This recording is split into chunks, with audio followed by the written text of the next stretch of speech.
What do you think is the biggest story in finance right now? Inflation? AI stocks?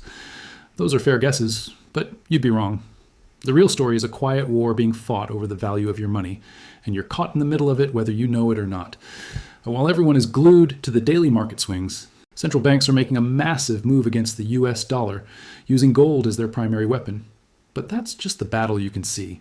There's a second hidden front to this war they'd rather you didn't notice. Let's talk about the seen war first, gold. Behind the scenes, a huge wealth transfer is happening. Central banks have been on a historic gold buying spree. In 2025 alone, they snapped up an estimated 863 tons for their vaults. This isn't just a short-term trade, it's a strategic pivot away from the dollar. In a major shift, by the end of 2025, the value of gold held by central banks officially surpassed their holdings of US government bonds. This is a huge deal.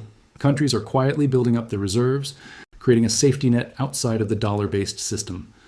Forecasts show they're on track to buy around 800 tons in 2026, which is about 26% of all newly mined gold for the year.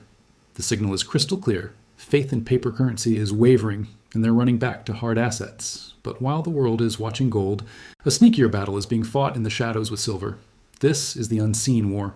For over 8 years, traders at major banks like JP Morgan played a dirty game called spoofing.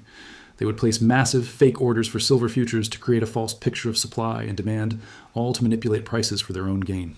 JP Morgan eventually had to pay a $920 million penalty for this scheme, which involved tens of thousands of illegal trades. This kind of action has historically distorted silver's price, hiding its true value and making a mockery of free markets. So, on one hand, you're told the financial system is stable, but on the other, the world's biggest financial institutions are secretly hedging their bets with physical gold.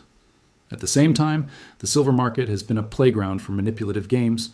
Understanding both sides of this war is the first step to protecting your own wealth. If you want to stay ahead of the forces that the mainstream media ignores, make sure you subscribe. This silent war over the future of money is being fought on two fronts: the open hoarding of gold and the covert manipulation of silver. The only question left is, which side will you be on when the silence finally breaks?